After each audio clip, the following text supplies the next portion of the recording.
Welcome to Reach the World ASAP. My name is Pastor Scott Griswold.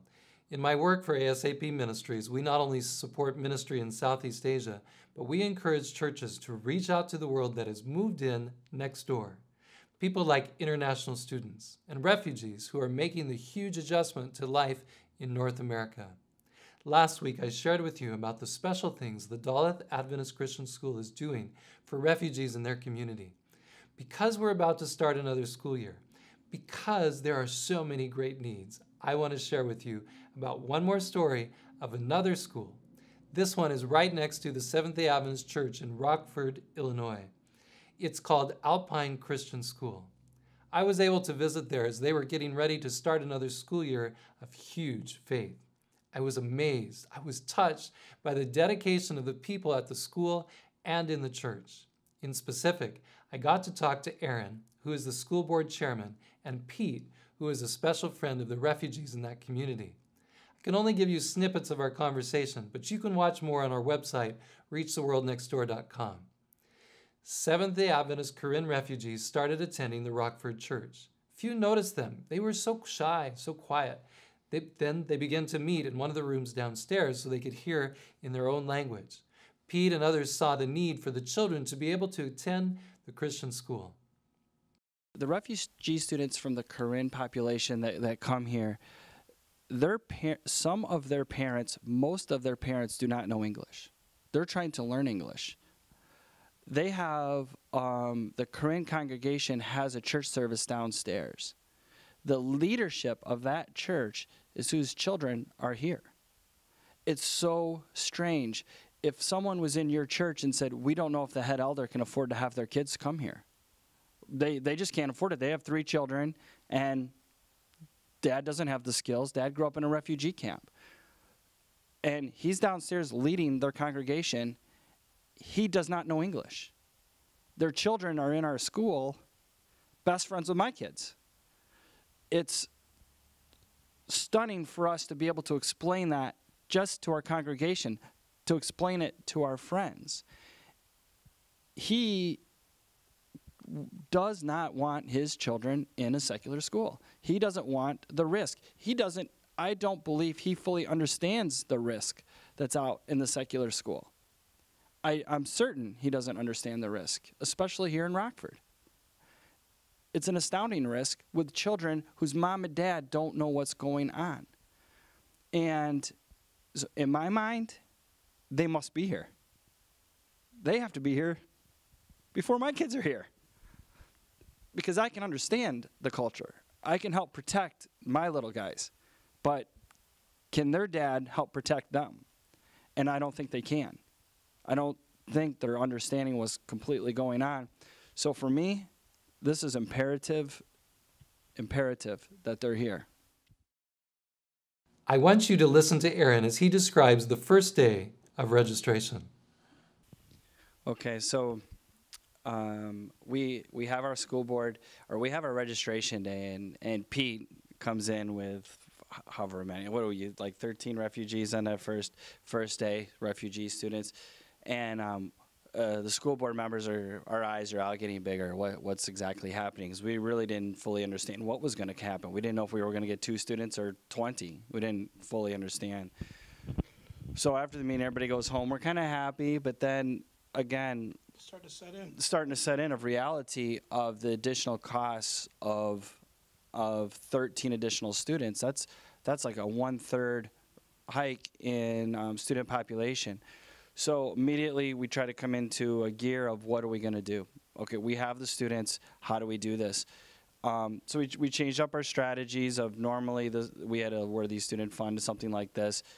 People would put in a little bit, but we actually had to change up our strategy at the school board level and the church level, involving the pastor and doing home visits, going up front a little bit more, really engaging the population with, our church is blessed with photographers. We have several professional photographers here at our church, and we take,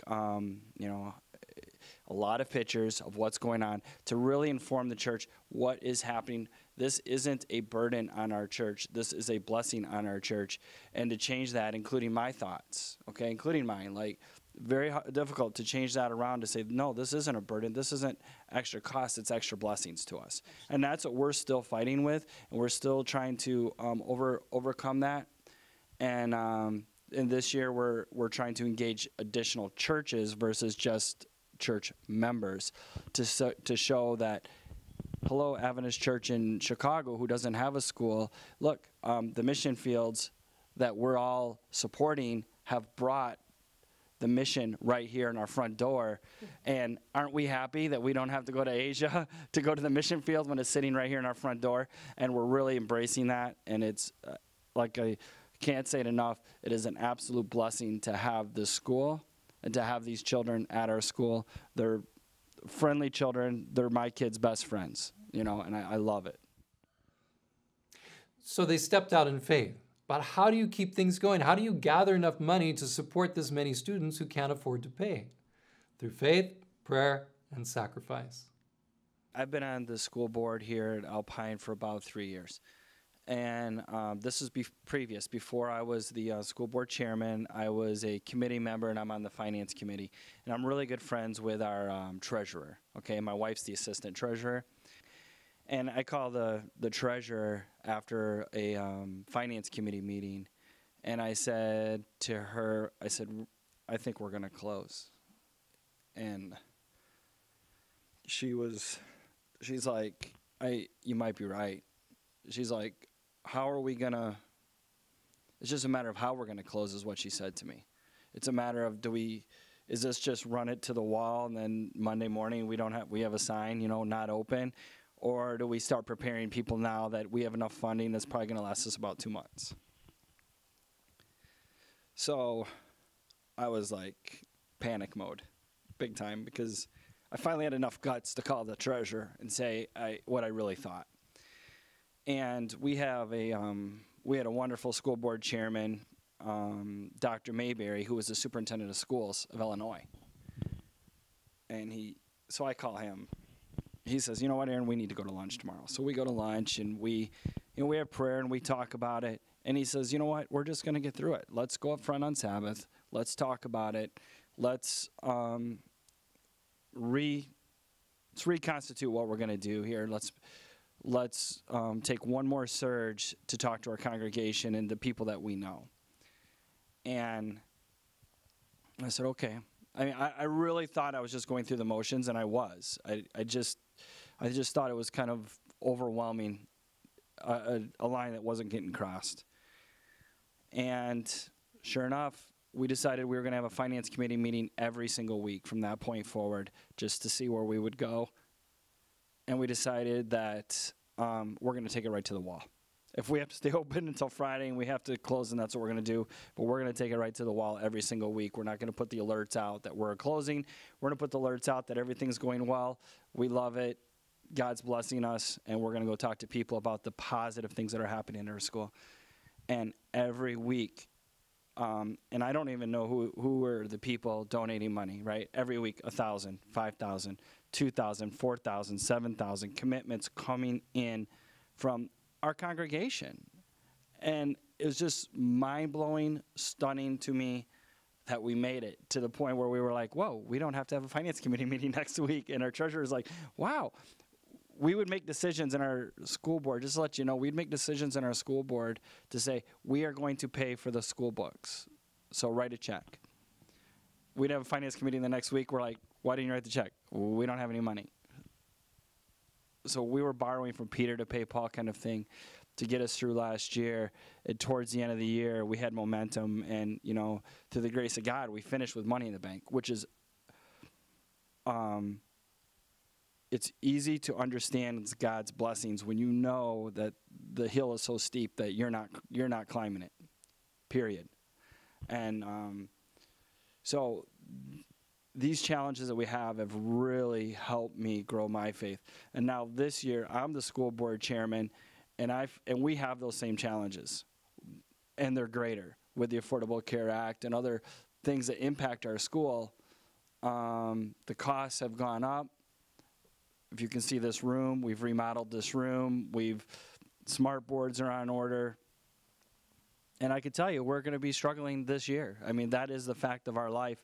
But it is helping our school board members build trust in each other, to pray with each other, to call each other, lean on each other, and ultimately leaning on God and saying, hey, God, you brought us to the mission field, so it's time for you to come through with us financially if that's the plan that you have for us.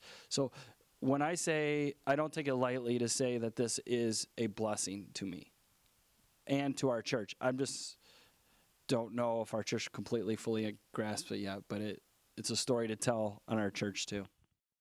Now, maybe you're thinking, I can hardly afford to send my children to Christian school. Or maybe you're thinking, I can't afford to send my children to Christian school. Why can't these refugees do it themselves?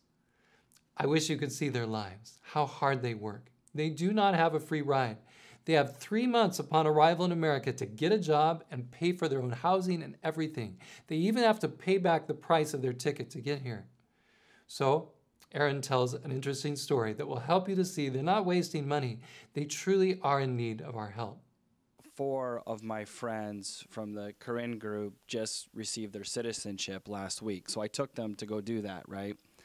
And sometimes in our school board meetings, we talk about how are we going to get people to pay, right? Everyone should maybe contribute something. And one of the members said, well, if somebody didn't go out for pizza once or twice a month, maybe they could, that would help them, right?